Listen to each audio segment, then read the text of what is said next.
네, 정치 생쇼 화요일마다 만나는 시간입니다. 이 프로그램의 목적은 좌우에 계신 분들만큼의 정치 컨설팅 능력을 갖춘 우리 유권자 또 시민들이어야 정치가 바뀐다. 이런 모토로 해서 두 분과 함께 하는 시간입니다. 그래서 이 시간에는 정말 우리가 정치를 보는 눈을 한결 더 넓게, 더 깊게 볼 수 있는 그런 눈을 들이는 시간으로 여러분들 즐겨주시면 어떨까 하는 생각이 들었습니다. 자, 나오신 분들 소개했습니다. 휴먼 앤 데이터 우리 이은영 소장님 나오셨습니다. 네, 안녕하세요. 어서 오십시오. 반갑습니다. 고맙습니다. 자, 그리고 우리 건국대학교 사회과학대학 박진영 초빙 교수님 어서 오십시오. 네, 안녕하세요. 네, 반갑습니다. JYP입니다. 예, 김포 JYP 함께. 저 사실 이 생쇼라는 제목이 굉장히 부담됩니다. 계속 세게 생자 들어가는 거 발언해야 될 것 같은 그런 느낌이. 생자. 오늘 제가 그래서 생지를 준비했습니다. 생지. 이따가 소개를 해드리도록 하고 그거부터 하나 좀 여쭙고 하겠습니다. 청년비서관, 청와대 청년비서관은 제가 알고 있기로는 1급인 걸로 알고 있습니다. 네, 비서관 1급. 1급이죠. 일생 공직자 하시면서 6급으로 끝나시는 분들도 많이 계신데 그럼요. 1급, 이 1급은 와, 이거 좀 대단한 거 아닙니까? 그거 그렇죠. 대박 아니에요? 대단합니다. 저도 상급으로 끝났어요. 아니, 천하의 이은영 소장님도 상급으로 끝났어요? 끝났습니다. 근데 1급은 대체 무슨 권한이 있는 거예요? 저는 2급 상당. 근데 예산이 엄청 월급이 많고요. 네. 그다음에 이제 회의 참석도 많이 하지 않나요? 1급이면 들어가는 회의도 많을 거고 정보량이 많아지겠죠. 1급이 도대체 같은 그 차관급 이상 아닌가? 차관보. 차관복급 정도. 네, 차관보. 야, 대박 났네. 아니, 그 박성민 씨가 그래서 이번에 청년 비서관 되느라고 휴학을 한다면서요. 그런 얘기가 대학 있더라고요. 재학 중인데 휴학을 한다고요. 그래요. 지금 커뮤니티마다 난리가 났습니다. 네. 아니, 이게 지금 사실 청년 문제에 대해서 관심을 가져주는 건 좋은데 너무 방향이 엉뚱하다. 그래서 공정의 원칙을 지켜달라라고 하는 건데 그렇게 해서 또 다수의 2030 남성 청년들은 네. 이 페미니스트들을 우대하는 구조 자체를 굉장히 지금 그 문제시 여기고 있는데 페미니즘적 목소리를 내온 것 말고는 뭐 딱히 이렇다 할 청년 문제에 대한 뭐 관념이나 어떤 그런 문제 개선을 위해서 노력한 그동안의 족적도 없는 박성민 씨를 폄하하는 게 아니라 박성민 씨에게 어울리는 자리냐 이거예요. 그렇죠. 이게 지금 최고위원도 낙점 받았잖아요. 네. 그럼 그 최고위원 낙점 받은 동안 청년을 위해서 무슨 일을 했는지에 대한 성과가 있어야지 그 다음에 이제 청년 비서관을 잘 주면 아무 말할 게 없는데 그렇지. 지금 그거 없이 그냥 이렇게 또 한 번 낙점을 받아가지고 1급을 가버리니까 지금 평론가들이 계속 전화가 와요. 네. 어떻게 생각하냐고 서로 이제 눈치를 물어봐. 그러니까 이게 말을 못 하겠는 거야. 근데 저는 지금. 이제 박성민 씨하고 같이 근무를 했어요. 네. 제가 박성민이 된다는 이야기를 못 듣고 20, 30대 초반의 사람이 청년 비서관이 될 수 있다는 이야기를 들었을 때는 야, 이게 무슨 소리야. 이거 내가 엄청나게 한번 씹어버려야지. 이렇게 생각했는데 그러니까. 같이 근무됐고 이 친구가 청년 대변인을 했거든. 네. 맞아요. 청년 대변인 할 때 잘했어요, 일을. 상당히 좀 훈련도 돼 있고 또 품성도 좋고 그런 부분이 있어요. 그래서 내가 좀 가만히 있어야지 생각하는. 지금 그것 때문에 말은 해야 되겠는데 말을 못하고 지금 서로 눈치 보면서 물어보더라고요. 어떻게 생각하냐고. 이거는요. 뭐 전 박성민 씨하고 일면식도 없고 보니까 강남대로 들어가서 맞습니다. 그대로 편입했더만요. 맞아요, 제가 맞아요. 강남대 나오지 않았습니까? 네, 네. 뭐 그런 인연 말고는 전혀 없는데 이거는 저 그동안 2030 남성 세대들이 어떤 정치 의식을 갖고 있는지 쭉 연구해 온 바에 따르면은 최악의 수를 둔 거라고 전 볼 수밖에 그래서 없습니다. 이제 제가 요즘 자주 드리는 말씀인데 대한민국의 10대 지식인 아닙니까? 제가. 예. 그중에 정치 계획을 제대로 할 만한 사람은 역시 유시민과 박진영밖에 없구나. 라고 제가 이게 오늘 느꼈는데요. 네. 사실 이런 겁니다. 정치를 이벤트로 했잖아요, 우리가. 네. 근데 이제 행정까지 이벤트로 하려고 하느냐. 네. 라는 이제 비판에 들을 수밖에 없는 상황이 됐어요. 우리가 소방관들의 처우 개선을 위해서 소방관을 국회의원을 시키고 네. 바둑 기사들의 처우 개선을 위해서 바둑 기사를 국회의원을 시키고 체육계를 우리가 잘하기 위해서 태권도 선수를 국회의원을 시키고 이거 사실은 대의민주주의와 관료제에 대한 이해도가 부족한 이야기예요. 그렇지. 제가 극단적으로 이렇게 이야기합니다. 그러면은 보건복지고 유아복지과는 그럼 유아들이 가서 근무해야 되고 더 당사자니까 당사자. 당사자주의죠. 당사자주의. 당사자주의라고 합니다. 이거 그러면은 농림부의 동물축산과는 동물들이 가서 근무해야 됩니까? 대의민주주의는 그런 게 아니에요. 네. 국정 전반을 논하면서 그 중에 특정 분야에 대해서 전문성이 있는 사람을 찾는 거지. 네. 전문성과 당사자주의를 하자면 이게 민주주의가 작동하지 않는 거예요. 그리고 관료제를 우리가 하는 이유가 전문성과 안정성, 책임감을 위해서 관료제를 하는 거지. 네. 특히나 좌빨들, 진보라고 하는 사람들이 잘못 배운 것들 중에 하나가 직접 민주주의가 좋은 거라고 배우고 있어요. 네. 근데 직접 민주주의가 인구수가 많아서 직접 민주주의가 못한다 이렇게 착각을 하고 있는데 직접 민주주의라면 첫 번째가 책임성이 없어져요. 그다음에 전문성이 없어져요. 안정성이 없어져요. 그렇기 때문에 직접 민주주의를 하지 않고 대의민주주의를 하는 거거든요. 대의민주주의가 여러 장점이 있어서 하는 건데 제가 봤을 때 이런 발상은 대의민주주의와 관료제에 좀 안 맞는 발상이에요. 아니 지금 그 커뮤니티 쪽에서 네. 이거 해보자는 얘기냐 이런 분위기라는 거예요. 아, 굉장히 지금 심각한 것 같아요. 그 인사를 결정한 사람이 이철희 정무수석이라는 얘기가 있던데. 글쎄요, 지금 이게 원래 청년 비서관이 시민사회 수석실에 있다가 정무수석실로 넘어왔거든요, 이번에. 그럼으로써 이철희 수석이 했지 않느냐라고 이렇게 짐작하는 언론이 많은데요. 아니 이철이가 아니면 누가 했어요 이거를 솔직히 아니, 딱 인사는 감고 뭐- 얘기해서 대통령께서 박성민 시켜라 그랬을 린 만무할 것이고 그나마 이제 다행인 게 네. 시민사회 수석실에 있으면 정책하고 집행을 해야 돼요. 네. 정책하고 집행을 하는데 정무수석실에 온 거는 제가 아까 말씀드린 것처럼 정치적 이벤트로 했다는 뜻이에요. 솔직히 말씀드리면. 아니 이벤트를 할 거면 좀 제대로 하든가 뭐야 이게 도대체 표 깎아먹는 이벤트라면 어떻게? 아니 그 전임 비서관이 김광진 전 의원 그렇죠. 아닙니까? 그래도 그 양반 4년 동안 국회에 있으면서 국방 개혁을 위해서 좀 힘썼죠. 그렇죠. 나름대로 청년 정치의 어떤 좋은 모델로서 그동안 자기 업적을 쌓아왔는데 이게 도대체 그런데 이제 뭐 참. 그나마 이제 한 가지 기대하는 게 임명된 박성민이라는 친구가 똘똘해요. 똘똘하고 이 아유 그렇게 얘기하면은 다 안 돼. 똘똘해. 그 똘똘한 청년들 내가 한번 데려와 볼까요? 그러니까요. 30명 데리고 올 수 있어 내가. 왜 그렇게 뽑아 뽑기는? 아이고 나 참. 청년 비서관을 꼭 청년이 해야 된다는 사고 그쵸. 자체에서 어, 벗어나야 그럼요. 돼요. 거기에서 벗어나야 맞아요. 돼요. 그럼요. 청년 정신이 있으면 되는 거 아닙니까? 그렇죠. 알겠습니다. 자, 오늘 또 딴 얘기 할 게 많아서 광고부터 우선 하고 바로 본론으로 들어가겠습니다. 자, 여러분 빵준서의 미니 크루아상. 아이고 꿀을 또 발라주셨네. 자, 겉바 속촉, 겉은 바삭하고 속은 촉촉한 크루아상 생지. 생지는 빵의 재료를 반죽해서 냉동시켜서 나온 제품을 생지라고 합니다. 이 상태로 보내드리는 게 아니라 생지 상태로 보내드리는 거예요. 생지. 아, 생지 깜짝 놀랐네. 생지가 생지를 예, 생지를 말하자면은 에어프라이어 또는 가정용 오븐에다가 이렇게 구우면요 이렇게 나옵니다. 대한민국 제11대 제과명장의 최고급 재료와 최고의 기술로 만나보실 수 있겠습니다. 꼭 비교해 주세요. 빵준서 크루아상은 이런 점이 다릅니다. 첫째, 오랜 연구로 완성한 4종류 밀가루의 절묘한 블렌딩으로 겉과 속의 바삭함이 또 촉촉함이 다릅니다. 둘째, 20년 동안 키워온 천연 발효종 르방을 사용합니다. 천연 발효종 르방은 유명 베이커리 셰프들이 선호하는 발효종인데 소화가 잘 돼서 속이 편안합니다. 셋째, 빵준서 크루아상은 유지방 함량이 무려 20%인 프랑스산 최고급 버터를 사용합니다. 빵준서 크루아상의 부드러움과 고소함은 바로 최고급 재료에서 시작하는데요. 모양부터가 다릅니다. 공장형 대량 생산이 아니라 하나하나 수제로 정성껏 만들기 때문인데 게다가 급속 냉동된 크루아상 생지를 트레이에 담아서 엉겨 붙지 않습니다. 정말 집에서 예쁘게 홈 베이킹이 가능합니다. 아, 이 빵들이 말이죠. 우리가 제과점에서 다 식은 거 주로 먹다 보니까 그렇죠. 그 맛을 모르는데 빵 냄새 못 참아서 바로 먹었습니다. 따끈한, 그러니까. 맛있네. 따끈한 이런 크루아상을 먹을 때는요, 그 맛이 다릅니다. 정말. 맛있네. 자, 그래요. 공장형 대량 생산이 아니라 하나하나 수제로 정성껏 만든다고 말씀드렸죠. 조리는 정말 간단합니다. 집에 있는 에어프라이어 170도로 15분, 가정용 오븐에서는 190도로 20분이면 완성이 됩니다. 굽기 전에 10분 내지 20분 정도 자연 해동한 후에 구우시면 더욱 맛있습니다. 자, 가격 정보. 빵준서 미니 크루아상 생지 한 팩 360g 16,900원이고요. 빵준서 미니 크루아상 생지 두 팩은 26,900원인데 두 팩을 사시면 20% 추가 할인되는 격입니다. 빵준서 미니 크루아상 무조건 두 팩을 추천합니다. 냉동 보관이 가능하고 두 팩 패키지가 훨씬 저렴합니다. 무엇보다도 정말 맛있어서 한 팩으로는 모자라기 때문에 두 팩 사시는 게 좋을 거예요. 빵준서 크루아상을 더욱 맛있게 먹는 방법, 바로 리킴 샌드위치 와플 메이커로 구워 드시면 더욱 맛있습니다.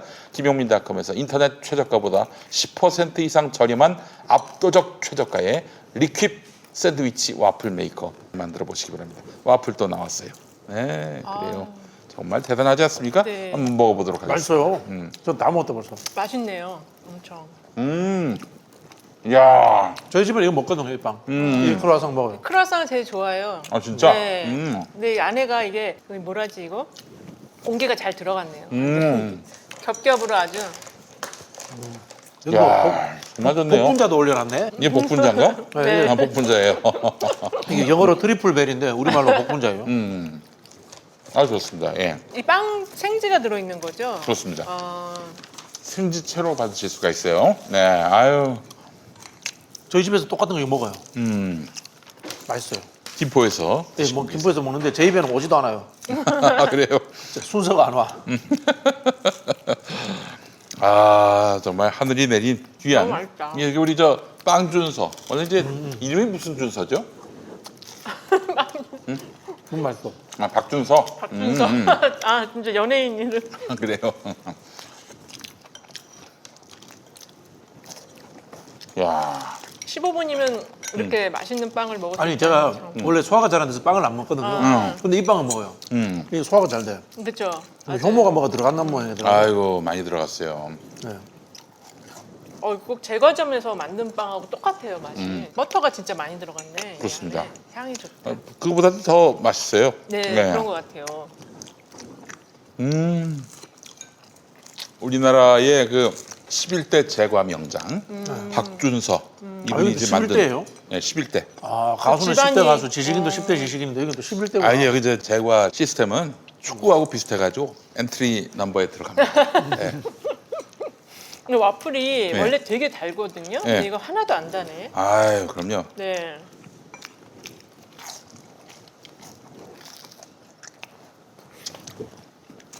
오늘 의총에서 좀 난리가 났었나 봐요. 근데 뭐 생각보다 싸우고 매르진 않았다 그러더라고요. 시간은 오래 걸렸는데 자꾸 말씀드리지만 의총의 연판장 돌리고 이런 거 굉장히 안 좋은 거예요. 아유 그럼. 이런 일들은 후보자 대리인들이 미팅을 해가지고 그렇죠. 거기에서 합의가 돼서 처리가 돼야 되는 부분들인데 연판장 돌려서 의총하고 이런 거는 당내 갈등 상황을 노출한다는 측면에서 굉장히 좋지 않다 그런 생각이 들고요. 지금 우리 이제 이낙연 대표 등이 모든 하여간 분위기 반전을 위해서 경선 연기로 가기 위해서 애를 쓰시는 것 같은데 우리가 저 박진영 교수님하고 방송할 때 그 얘기도 했지만은 이런 거 길게 끌고 가면은 결국 이낙연, 정세균 두 분만 지금 곤란한 상황이 되는 맞아요. 겁니다. 이걸 조기에 어떻게든 단판을 짓든지 남몰래 이걸 왜 쟁점화 시켜서 굴복을 시키려고 그래요. 그 원칙을 뒤엎으려고 그래요. 공개적으로. 아 참 답답한 양반들입니다. 너무 좋은 빵준서였습니다. 자 오늘 정치 생쇼 우선 여론 동향부터 한번 좀 살펴보도록 네네네. 하겠습니다. 저희 방송 기준으로 가장 최신 여론조사를 보려고 하는데요. 이거는 ARS 조사입니다. 이재명 지사에게 다소 그동안 불리해 왔던 것이 ARS 그쵸. 조사인데 네. 어제 나온 조사 결과를 보면은 윤석열 32, 이재명 29.3, 이낙연 11.5, 홍준표 4.4, 추미애 3.9, 최재형 3.7 여기까지 하겠습니다. 대략 이렇게 나왔는데 뭐 역시 2위와 3위 사이가 아주 현격합니다. 자, 윤석열 32, 이재명 29.3. 오차범위 아니죠? 네, 오차범위 안으로 들어왔고요. 이거는 이제 어저께 JTBC가 좀 급하게 리얼미터에 의뢰해갖고 조사를 한 건데 그 전에 이제 토요일 날 네. 머니투데이가 P&R 리서치 조사해서 나온 거하고 지금 흐름은 비슷해요. 그렇죠. 그것도 오차범위 예, 아니고. 오차범위 아니고 윤석열 전 총장이 5%포인트 빠진 걸로 나왔거든요. 오. 네, 그래서 P&R의 그 다자구도로 보면은 윤석열 33.9, 이재명 27.2, 이낙연 13.0, 정세균 4.7, 최재형 4.5, 홍준표 4.3 순으로 나왔어요. 그래서 여기랑 흐름이 지금 거의 비슷하다 이렇게 볼 수 있을 것 같습니다. 네. 양자 대결도 지금 많이 좁혀졌어요. 그렇죠. 양자 대결. 네. 44.6 윤석열. 그러니까 다른 정보들 다 치우고 딱 둘만 갖고 그렇죠. 대결을 했을 네. 때 윤석열 44.6, 이재명 40. 이것도 역시 오차범위 안. 오차범위 그쵸 안쪽이죠. 네. 이게 1000샘플이면 안쪽이죠. 예. 저는 뭐 ARS 탓이 또 작동하고 있다 이렇게 보여지는데요. 네.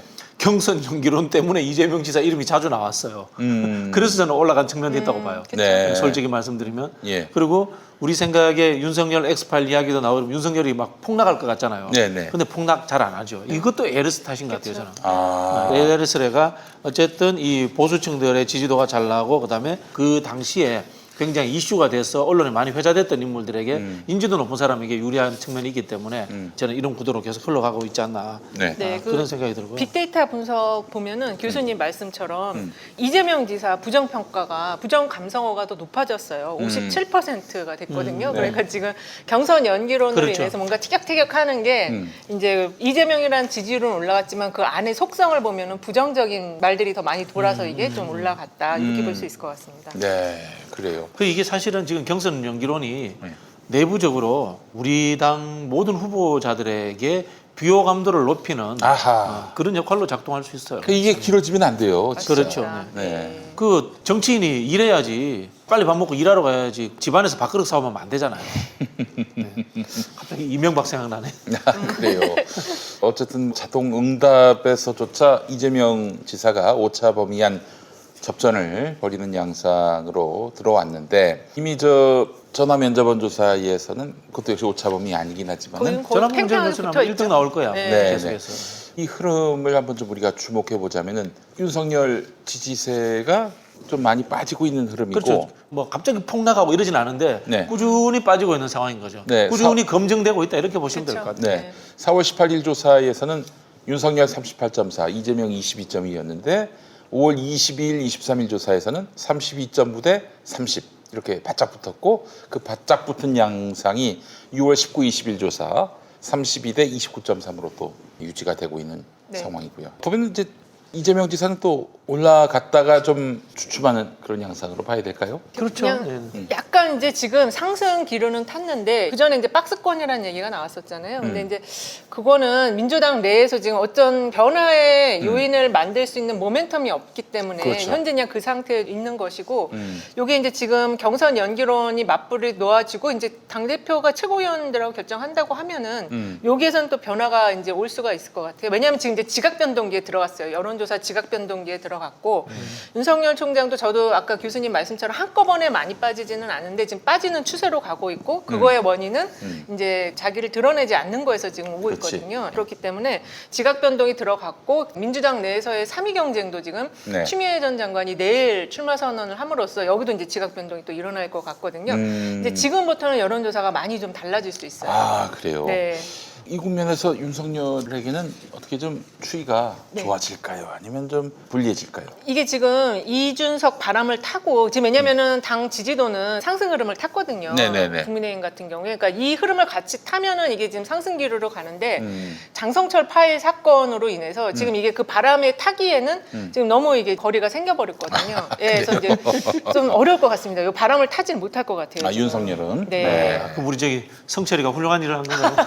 아니, 누구예요 도대체 장성철 아시잖아요. 장성철 누구예요? 네. 장성철요? 예. 네. 김무성 비서 이 정도만 아니 합니다. 김무성 보좌관을 할 때 왕보좌관이라 그랬어요. 아, 왕보좌관이었어요? 이제 김무성이 당 대표할 때 보좌관을 했어요. 아. 그리고 열린우리당 때는 또 열린우리당에 와서 근무를 잠깐 아, 했어요. 아, 진짜요? 열린우리당에 근무를 했습니다. 오. 근무를 했고 원래 이 친구는 이제 이부영계예요. 이부영계. 아. 예, 이부영 의장하고 정치를 같이 했었고 한나라당 공채 출신인데 이부영 의장 따라서 열린우리당 왔다가 네. 이부영 의장이 정계 은퇴하면서 다시 복귀해서 김무성 의원하고 일을 같이 했고 제가 지금 알기로는 김무성 의원하고는 조금 거리가 있는 걸로 알고 아, 있어요. 그래요? 예, 예. 오. 그러면 지금의 이런 독자 행동은 어떤 의미일까요? 그냥 내 이름이 우연찮게 SNS에 그냥 올린 글 정도인데 이게 바람을 타가지고 아마 제가 대박 났으니 생각에는 물 들어올 때 노졌자 이겁니까? 그럴 수도 있고 방송 평론가니까 요즘 이제 보수 쪽에서 네. 방송에서는 제일 뜨는 평론가요. 제일 뜨는 패널이기도 하고 그런 측면도 있고 한편으로 보면은 이준석 대표한테 전화를 했었다고 했잖아요. 본인이 전화를 했었다고 하는 것은 평소에 이준석과 이런 정치적 사안들에 대해서 상의할 수 있는 관계다라는 것에 대해서 이렇게 우리가 짐작할 수 있겠죠. 그리고 맞습니다. 여기서 빠뜨리지 말아야 될 게 비전 전략실이라고 있었습니다. 그게 1월 말인가 2월 초에 김종인 비대위원장이 있던 시절에 만든 거예요. 그래서 김근식이 거기 그렇죠. 대표. 거기 멤버가 김근식, 네. 김현아, 김병민, 그다음에 장성철 아. 등등등 해서 흔히 아는 과거의 친박 쪽과 관련이 없고 네. 그다음에 이준석 등 이렇게 국민의힘 내부에 그나마 좀 표현이 개혁파 이런 부류들이 주축이 돼서 대선 기획까지 해보겠다라는 생각에서 만든 게 비전 전략실이었어요. 그렇구나. 그렇기 때문에 저는 네. 그쪽 분들과 어느 정도까지는 모르겠지만은 이심전심은 있지 않았겠냐. 아니, 그러면 그런 생각을 해봐요. 김종인하고의 연결고리가 있네요. 있다고 봐야죠. 네. 그렇죠. 뭐 직접적인 부분은 잘 모르겠어요. 저도 뭐 제가 단정 지을 수는 없겠는데 교감할 수 있는 틀 속에 있었다라고 이렇게 짐작할 수 있죠. 네. 근데 이준석 대표하고 김병민 평론가하고 사이가 또 굉장히 안 좋잖아요. 아, 안 좋아요. 그래요? 둘이서 예. 안 좋아가지고. 그거는 이제 개인적인 관계들이. 개인적인 요 관계죠. 비전 전략 팀하고는 또 상관이 없는 걸로 봐야 되겠네요. 네. 근데 사실은 저도 이제 의아했던 게 장성철 소장이 유명세를 타긴 탔지만 최근에 이제 이준석 자리 빠지면서 들어가면서 유명세 탄 부분도 있고. 근데 이 정도로 이렇게 폭발력이 있는 그런 인물이었나 저는 그런 생각이 좀 들더라고요. 이 파일의 힘이죠, 이거는. 파일의 힘인 거죠. 파일의 엑스파일 그 힘이죠. 단어 엑스파일의 때문에 힘이죠. 지금 이렇게 되는 거 아닌가요? 예. 그런데 다만 우리가 주의해야 될 것은 이것을 뭐 여권에서 만들었다는 것은 전혀 근거 없는 이야기입니다. 아, 그래요. 야권에서 터진 것을 여권에서 만들었다고 하는 것은 이거야말로 진짜 공작일 수 있죠. 뒤에 가서 또 얘기하도록 하겠습니다. 네. 네. 자, 이준석 돌풍, 또 윤석열이 본격 대선 행보에 나서서 사실은 이제 정치나 여론 지형이 지금의 어떤 보수 진영에게 쏠려 있어야 하는데 지금 최근에 엑스파일 논란, 대변인 사퇴 이런 좀 부정적인 이슈들이 있었습니다만은 지금 윤석열의 상승세가 그렇게 뒷받침되지 못하고 있는 네. 흐름만은 분명해 보입니다. 비전이나 정책을 제대로 제시하지 그냥 못하고. 아직도 이제 윤석열의 지지도는 그냥 반문재인이에요. 솔직히 말해서 아. 반문재인이고. 근데 국민들은 이 부분에 대해서 느낄 거라고 보는 게 뭐 그 정도 이야기하는데 무슨 대변인이 필요해요. 그렇죠. 대변이라는 것은 정책 설명이라든가 당 대표가 중요한 정치적 키워드를 발표하면 거기에 대해서 과정들이나 이런 것들을 설명해 주는 거지. 그렇지, 그렇지. 중요한 것은 자기 입으로 이야기해야죠. 제가 요즘 히트 치려고 만든 유행어가 있습니다. 정치인의 입은 밥만 먹으라고 있는 게 아닙니다. 말을 하세요, 말을.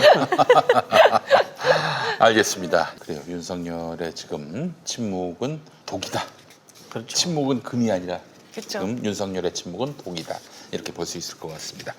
앞으로의 흐름도 윤석열에게 그렇게 뭐 밝은 전망이 아니다. 이렇게 네. 또 볼 수 그렇죠, 있겠고요. 그렇죠. 예, 알겠습니다. 꾸준히 저는 하강세로, 하락세로 갈 거다. 이렇게 보여집니다. 근데 이제 반문 지지율이 결집되어 있으니까 꾸준히 하강세 근데 갑자기 빠질 수가 없는 거예요. 그렇죠. 뭐 예, 대체되는 예. 인물이 네, 있으면 대체가 뭐가 갑자기 나와야지 이 옮겨질 사람 건데, 이게 예. 이 지지가 대체되는 움직이는 게 건데. 대체되는 게 인지도가 있는 인물이어야 되기 그렇죠. 때문에 그렇죠. 쉽지 않을 거예요. 예. 음, 그러니까 지금 상당히 복잡한 상황이 된 거예요. 네. 국내 입장에서는. 예. 네. 그래서 제가 봤을 때는 우리 장성철 소장 입장에서는 윤석열이 빨리 폭망해야지 새로운 후보가 뜰 수 있다라는 그런 생각을 했을 수도 있다고 봅니다. 네. 그 장성철 따위가 뭐 그러니까 이제 거기에 대해서 우리가 이제 또 배경을 짚어보게 되는 거예요. 그러니까 저는 이제 들은 얘기로는 이렇게 터트림으로써 이게 미리 좀 털고 가는 효과. 왜냐하면 이게 지금 너무 늦게 이제 비리 이런 것들이 나오면 이게 수습이 안 되잖아요. 네. 그렇죠. 미리 그럴 수 한번 있죠. 이제 판을 흔들어서 정렬, 재정렬 이거 아닌가 그런 생각도 있더라고요. 그래요. 근데 전 장성철 그 사람이 무슨 대단한 영향력이 저도 있다고. 그렇게 생각해요. 그래서 장성철을 이용한 언론들의 의도가 무엇인가?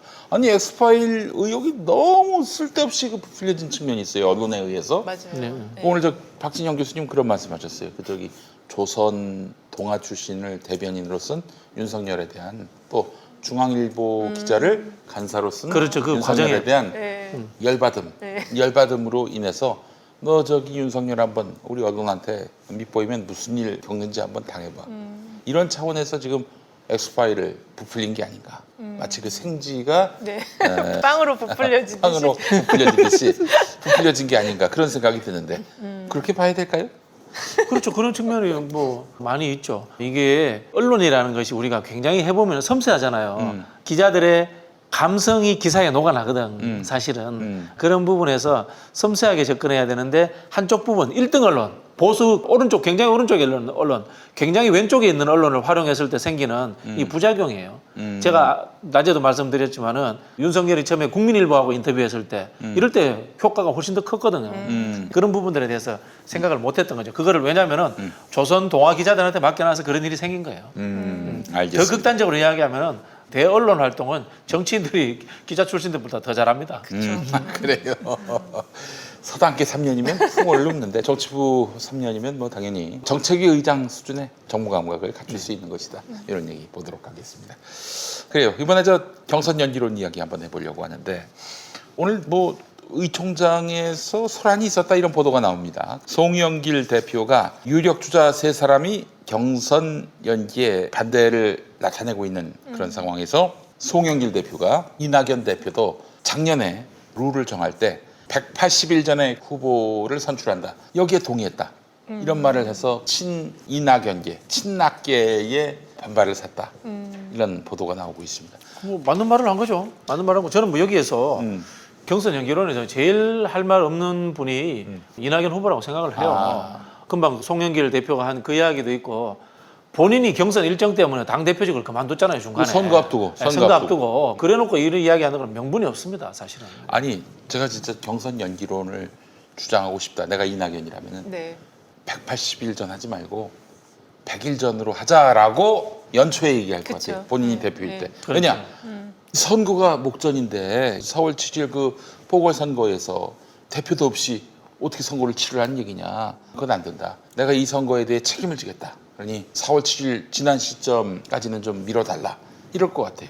그래야지 좀 명분이 있죠. 일단 내가 네. 당사자니까 네. 내가 연기하자라든지 뭐 연기하자 하면은 이제 좀 자기의 불리함을 감수하고 하는 거니까 명분이 생기죠. 근데 3월에 칼같이 그만두고 말이죠. 선거는 선거대로 지고 이제 와가지고 경선 연기를 하자. 작년에는 또 경선 연기 안 된다 이래놓고 뭐야 이게 대체? 이 지금 의총에서 의원들이 하는 이야기는 하나만한 소리야. 솔직히 말씀드려가지고 이게 뭐 연기했을 때 흥행이 있고 뭐 있지 않습니까? 그다음에 네. 또 반대로 그대로 하는 것이 약속을 잘 지키는 거 다 하나만한 소리야. 그냥 정치적 유불리입니다. 솔직히 말씀드리면 저는 그렇게 그런 상황으로 이미 흘러갔다고 보여집니다. 네. 이게 하나의 정치적 문제가 됐기 때문에 여기에서 밀리는 쪽은 정치적 타격을 크게 받는 거예요. 그렇지. 그런 상황이기 때문에 누구도 밀릴 수 없는 그런 상황으로 돼버린 거예요. 그래서 여기서 이제 지도가 판단해야 될 건 이거예요. 연기를 했을 때의 정치적 갈등, 그대로 했을 때의 정치적 갈등, 어느 것이 갈등이 적은가를 나는 지도부가 거기에 대해서 판단을 해야 된다라고 저는 이렇게 보여집니다. 네, 그래요. 그 오늘 한겨레에 관련한 기사가 있는데 전당대회 준비위원회 작년에 네. 이낙연 의원이 당대표가 되는 당시에 그렇죠, 전당대회 그렇죠. 준비위원회가 대선 전 180일 그쯤까지 당 대선 후보가 결정돼야 한다. 그때도 당원을 누군가가 늦추자는 이야기가 있었어요. 그 그렇죠. 당시에도. 실제로 네. 100일 전으로 바꾸자. 180일 전이 아니라 네, 네, 네. 100일 전으로 바꾸자 했는데 그런데 이제 이렇게 되면은 정기 국회가 경선 일정 때문에 무력화된다. 네. 한마디로 말해서 민생에 타격을 가할 수 있다. 이거는 180석을 가진 집권 여당이 할 일이 아니다. 이렇게 판단을 해서 그냥 180일 규정을 그대로 유지하기로 했고 무엇보다도 대선 주자들의 의견을 모두 수렴한 거예요. 그렇죠. 제일 중요한 거는 대선 주자들이 모두 합의가 돼야 돼요. 제가 네. 2007년도에 룰미팅 담당해 봤는데요. 네. 그 당시에도 간단합니다. 그냥 합의가 되면은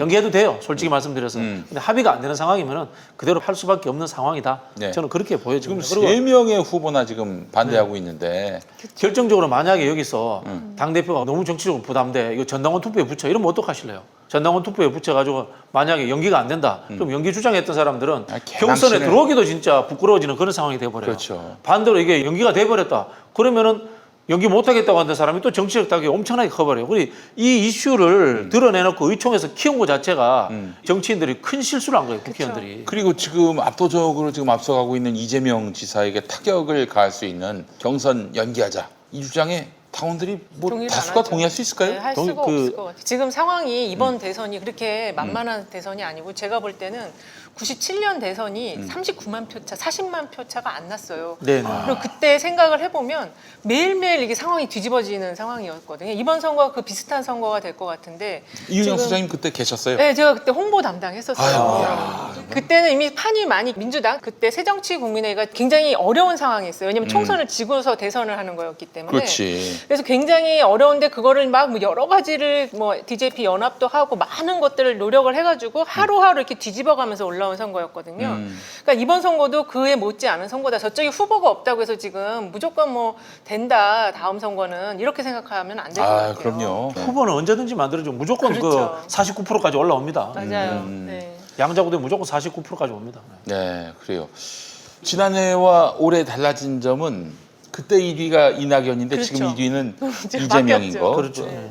그때 미세가 엄청 낮죠. 그때 한 30%까지 유지되고 있었던 상황이어가지고. 이낙연 대표. 그렇죠. 예. 이낙연 대표가. 아니 예. 제가 늘 그런 이야기 하는데 경선은 선거예요. 그냥 그 컨벤션이 아니에요. 경선은 될 만한 사람이 되고 절차적으로 민주적으로 뽑는 그런 선거를 이야기하는 거지. 자꾸 부차적인 흥행에다가 목을 매고 그냥 이벤트 업자예요. 그게 우리 정치를 망친 거예요. 네. 제가 아까도 말씀드린 것처럼 바둑 선수 국회의원, 태권도 국회의원 만드는 이게 이 정치를 이벤트로 만들어가지고 이 모양으로 만들어 놓고는 또 그딴 소리를 하고 있어요. 알겠습니다. 뭐 이쯤 되면은 경선 연기론이 어떻게 될지 그 전망이 가능하지 않습니까? 근데 이게 소장님? 이제 지도부에서 일단 결정을 하는데 네. 요거를 다시 또 당무위원회로 붙일 경우에 예. 그때 되면 그 지도부가 완전히 결정을 해주고 끝나야 되는데 네. 이걸 다시 한번 당무위원회 붙일 경우에 또 그 안에서 논쟁이 더 커질 수도 있다, 분란이 더 커질 수 있다 이런 또 지적이 있더라고요. 네네네. 당무위원회는 뭐 주로 아시겠지만은 시도당 위원장, 네. 그다음에 중앙당의 주요 당직자, 네. 뭐 정책위 의장, 사무총장 이런 분들, 네. 그다음에 시도지사 이렇게 구성되어 있는 걸로 알고 있습니다. 아니 근데 지금 이재명 지사가 오늘 한겨레하고 인터뷰도 했습니다마는 네. 경선 연기하면 자기한테는 득이 된다. 왜냐 대범한 이미지가 생기기 때문에. 그렇죠. 그러나 우리가 지금 벌써 비례정당 만들지 말자 원칙 깼지. 그리고 보궐선거에 그 네. 후보 안 내기로 했다가 또 원칙 깼지. 이번에 경선 지정될 날짜에 하지 않는 방식으로 또 깨면은 이거 도대체 이 당이 어떻게 되겠느냐. 그건 원칙을 지키기 위해서라도 할 수 없이 경선 연기론에 반대할 수밖에 없다. 그렇죠. 이런 입장을 냈단 말이죠. 이게 연기를 하면은 또 언제로 연기할 거냐 그거와 관련해서 또 싸움이 붙을 거라고요. 그렇죠. 그러니까 예, 이게 지금 싸움이 한번 이제 정리가 안 되면 계속 싸움이 붙어서 결국 분란의 소용돌이로 들어가게 되거든요. 저는 일단은 제일 좋은 건 오늘 이제 송영길 대표가 깔끔하게 그렇죠. 정리하시는 게 제일 좋고요. 그게 정리가 안 된다면은 당무위원회로 가는 것보다는 후보자들을 연사 모으거나 후보자 테이블. 대리인들을 모아서 미팅을 하는 게 저는 맞다 이렇게 생각이 듭니다. 네. 이거를 아니 당 대표가 그냥 탁 결정하면 안 됩니까?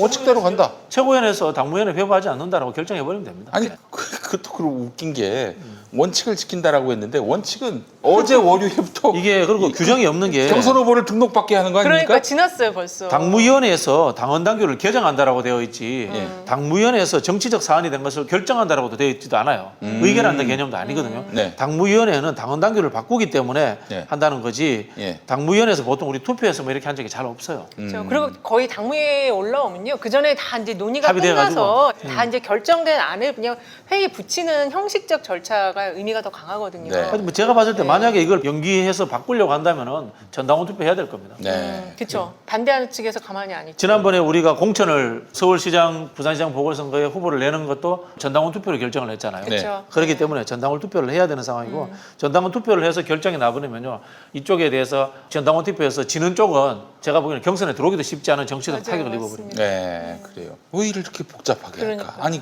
저는 이런 얘기 하고 싶어요. 이제 예정대로라면은 원칙대로라면은 2달하고도 보름 정도 남은 거 아닙니까? 네. 2달 보름 사이에 이재명을 이기라고요. 엎어가지고 본인이 후보가 되라고요. 그래야만 컨벤션 효과가 나는 거고, 그래야만 또 본선에서 윤석열이든 누구든 경쟁력이 생기는 거 아닙니까? 우리 그런 아니, 이야기 하잖아요. 네. 자고 일어나는 스타가 됐다. 그렇지. 하루 만에 되는 거예요. 되려면. 그렇지. 근데 시간을 본다고 2달 본다고 지금 이렇게 거의 3배 차이의 그 격차를 공부 못하는 사람이 책상에 오래 앉아 있다고 성적 올라가는 거 아니거든요. 이 격차를 어떻게 좁힐 수 있다는 건지. 아니 아니, 지금 그리고 지금 3위가 민주당의 3위 경쟁이 치열한데 네. 이 3위가 이제 지금 박용진, 추미애 이 정도예요. 아, 그것도 한 명이 누구지? 그 정세균 대표. 예, 이렇게 세 분인데 여기서 이게 치고 올라오면은 결국엔 또 이낙연 대표 지지율이 빠질 가능성이 있단 말이에요. 아 그래서 예. 만약에 빅3가 만약에 경선 연기 반대하는 사람들도 네. 빅3가 형성된다면은 더 이상 그들이 경선 연기를 얘기할 힘들어요. 명분이나 새가 네, 없는 네. 거 아닌가요? 지금 자기들 저 지지율 빠진 거, 그 3등했던 세균이 형 지금 4등으로 밀린 거, 그 본인 책임이라는 생각을 좀 할 필요가 뭐 있습니다 저기 지금. 경선의 흥행을 위해서도 네. 저는 뭐 박영주인 의원의 노선에 절대 동의하지 않습니다만 박영진 의원이 한 15% 나와가지고 이재명 지사하고 막 경쟁하고 이랬으면 좋겠어요. 그렇게 되면 진짜 완전히 그래야 재밌었죠. 그렇게 되면은 지금 음. 빅3였다고 하는데 정세균 총리, 네. 이낙연 총리가 굉장히 힘들어지는 거예요 지금. 아니 그럼 그분들 못 나오지. 그렇죠. 그렇게 지금 될 좀 상황이 생길 수 있어요. 박용진 그나마 좀 젊은 축에 드는 이광재 네. 이런 분들이 선전 좀 해주시면 좋겠어요. 이광재는 반대입니다. 경선을 연기하자는 사람이기 연기하자는 때문에. 쪽에? 네. 아, 그렇구나. 차라리 추미애가 15% 먹었으면 좋겠어요.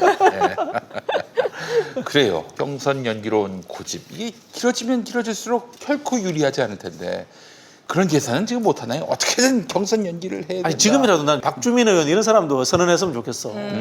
너무 진짜 이거 노쇠하고 재미없어요 좀 우리.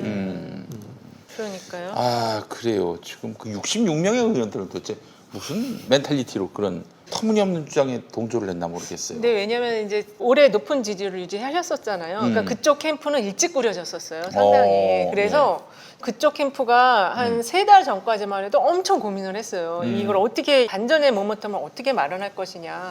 그게 안 되면은 그쪽은 거의 1년 가까이 지금 캠프를 꾸려서 활동을 했던 거거든요. 아, 그래요? 네, 그런 내부에 또 어려움이 하긴, 있더라고요. 저도 이제 2012년 총선 때 출마를 했는데 얼마나 사퇴 압박을 많이 받았습니까?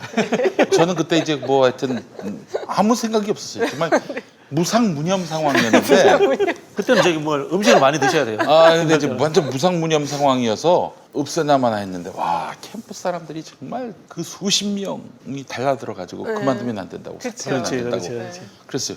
그래서 야 이거 참 사퇴라는 건 내 머릿속에서 뭐 전혀 조금도 고려했던 사안이 아니었는데 야 캠프 사람들이 달려들어가지고 아 이거 경선 연기해야 됩니다 라고 했을 그 이제 때는 그렇죠. 배를 띄울 때 내가 선장이다 이렇게 생각하는데 음. 배 타고 출발하면 선장이 아니에요. 선장 그렇지. 마음대로 안 돼. 예. 노젓는 사람 하나하나가 다 네. 자기 의견이 강해버리면 어쩔 수 없어요 지금. 그 캠프에서 헤어나올 길은 지는 것밖에 없더라고. 아 예, 제가 질라고 진 건 아닙니다. 예. 아 근데 그 굉장히 그때 정치의 쓴맛을 좀 제대로 보면서 그래서 참 예. 오늘 다른 뉴스도 있네요. 오늘 의원총회에서 그 이야기도 했네요. 부동산 의혹 의원들 제명과 탈당도 했네요. 네. 제가 늘 주장하는데요. 썩은 부위를 잘라내는 것은 혁신이 아닙니다. 그건 당연히 해야 될 일이에요. 좀 아깝다 싶은 부위, 약간 이 살이 썩지 않은 부위도 남아있어도 과감하게 잘라내는 거에 그게 혁신입니다. 그래서 우리 혁신은 썩은 부위를 잘라내면 고름만 나오잖아요. 혁신은 피가 철철 나야 됩니다. 그런 측면에서 이런 부분에서 당이 좀 단호하게 네. 좀 더 했으면 좋겠고요. 금방 말씀드린 경선 연기론 부분도 단호하게 결정하는 것이 좋다. 네. 지도자는 때로는 냉혹해야 됩니다. 냉철이 아니고. 네, 네. 알겠습니다. 그래요. 말씀드린 대로 송영길 대표가 지금 원칙을 얘기하지만은 네. 이미 경선 예비 후보 등록일은 어제부터여야 하는데 이미 일정 그쵸. 차질이 불가피해 네, 원래 보입니다. 20, 뭐 21일이었죠. 그런 상황이 됐죠. 그래도 뭐 전 대표보다 훨씬 잘하고 있습니다. 그래요? 솔직히 말씀드려가지고. 전 대표보다. 대표가 네, 전 누구예요? 대표보다 훨씬 잘하고 있습니다. 그래요? 예, 예. 알겠습니다. 어쨌든 결정을 하잖아요. 네. 결정을 하는 게 부동산 문제도 결정을 했죠. 네. 부동산 정책과 종부세 저는 뭐 반대했습니다만은 결정하는 게 중요하다고 생각합니다. 맞아요. 결정하는 게 중요하다고 생각하고 지금 더 이상 당의 미래를 생각한다면은 우리 좀 개혁적인 의원들도 거기에 대해서 그만 말씀하시는 게 저는 좋다라고 제가 과감하게 말씀을 드릴게요. 예, 그런 부분들도 있고 경선 연기론도 좀 매듭을 지어주시면 좋겠고요. 당 대표는 모든 것을 정리해 가지고 매듭을 지어서 종결하는 게 당 대표입니다. 자. 그런 의미에서 저는 오히려 전 대표보다 훨씬 잘하고 있다 제가 말씀드리겠습니다. 만약에 송영길 대표가 경선 연기 안 한다. 이대로 간다.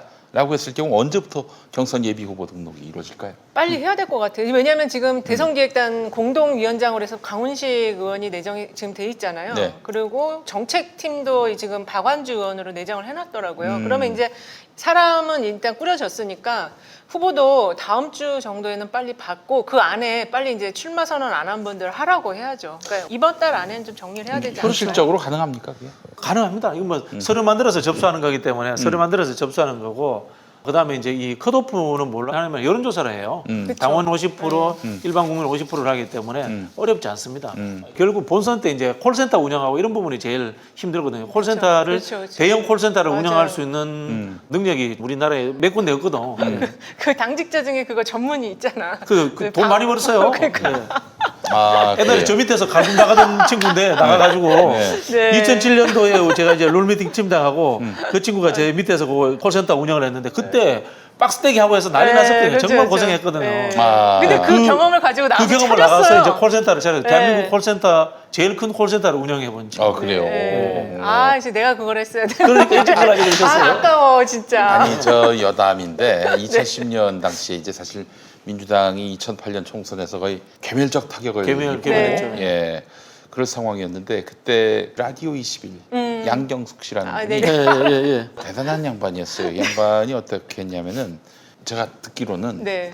그 당시에 이제 민주당뿐만 아니라 민주노동당, 뭐 진보신당 등 진보신당, 예. 야권 단일 후보가 된 후보 캠프에다가 네. 저를 보내요. 로고송을 우리가 만들어주겠다. 근데 15% 넘으면은 그때 송금해라. 사실 선거에서 그 후불이 어디 있습니까? 그럼요. 그렇죠, 그렇죠. 무조건 선불이지. 선불 박치기지. 근데 하여튼 그런 조건으로 해서 노래야 세 곡 만들어 놓고 세 곡에서 후보자하고 당 이름만 바꿔서 넣으면 되는 거 아닙니까? 초대박이 난 거야.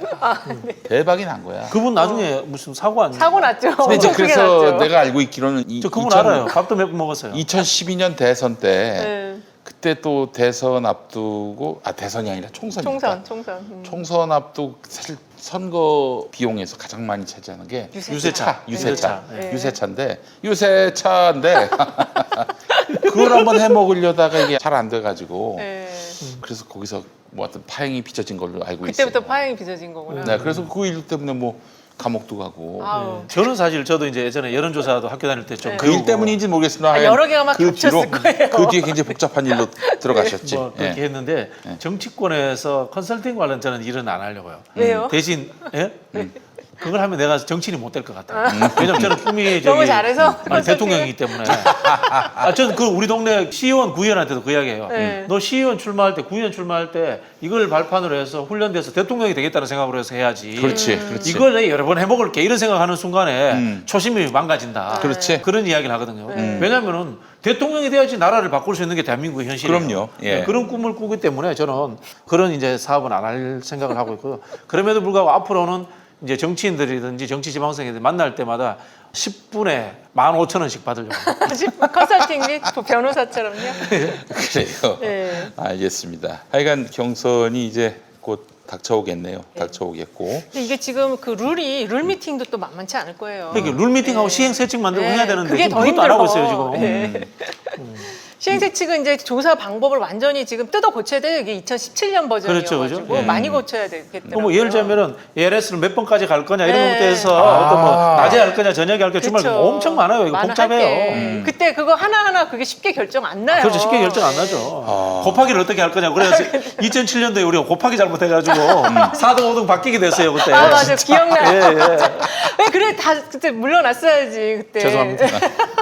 근데 이번에는 후보도 지난번도 많고, 그랬군요. 예. 격차가 큰데 네. 그게 그렇게 중요한가요? 아 근데 세칙이? 몰라요. 왜냐면 이게 권리당원 경선이 들어가기 때문에 어떻게 될지 그리고 몰라요. 경선이 네. 제가 늘 이야기하는데 이 초반 결정 구조라는 게 있어요. 네. 그렇죠. 영어로 프론트 로딩인데 수도권 표시면 별 의미가 없어. 왜냐하면 우리가 밑에서부터 올라오거든. 네, 맞아요. 미국 같은 경우 UMF시나 네. 아이오와 코커스에서 그쵸. 1등 하면 쭉 가잖아요. 그거 네. 똑같이 우리도 제주, 울산, 광주, 부산 이쪽 남쪽 지방에서 네. 인구는 얼마 안 되지만 거기서 1등하고 막 치고 올라가면 또 바람이 불 수도 있어요. 맞아요. 노무현 대통령이 예. 대표적이죠. 그렇죠. 노무현 대통령 때도 울산, 광주에서 그쵸. 1등 하면서 이제 네, 네. 그런 바람이 불었듯이 맞아요. 그런 게 있기 때문에 이게 시행세칙 정하는 게 보통 일이 아닙니다. 맞습니다. 이게 도시를 어떤 순서로 잡냐 그렇죠. 그것도 그것도 굉장히 중요해요. 엄청나게 싸워요, 그거를. 맞아요. 그 저희는 그때 나중에 뭐 주사위도 던지고 별짓 다 했어요. 공뽑기 하고 공뽑기 거기도 하고. 다 근데 야로가 들어가잖아요 또. 예. 아니 근데 이렇게 해가지고 시행세칙을 못 정해서 경선을 연기할 가능성은 없습니까? 그렇지는 않아요. 이거는 네. 왜냐하면은 대리인들을 후보의 법적 대리인들을 가둬놓고 죽을 때까지 합의해요. 죽을 때까지 합의해요. 아, 저희는 그때 한 6개월 했어요. 아침 9시에 만나가지고 오후 4, 5시까지 한 6개월을 회의를 하는 거예요. 그렇죠. 죽는 줄 알았습니다. 그리고 경선 세칙률과 관련해서 외부에서 또 덕망 있는 인사를 또 그렇죠. 모셔와요. 모셔와요. 그래갖고 그 조정을 어떻게든 네. 해내요. 네, 알겠습니다. 덕망 있는 인사. 박덕흠 의원 어떻습니까? 박덕흠. 아, 흠이 많군요. 아, 흠이 있었네. 네, 그럼. 덕망에 흠이 있어. 알겠습니다. 길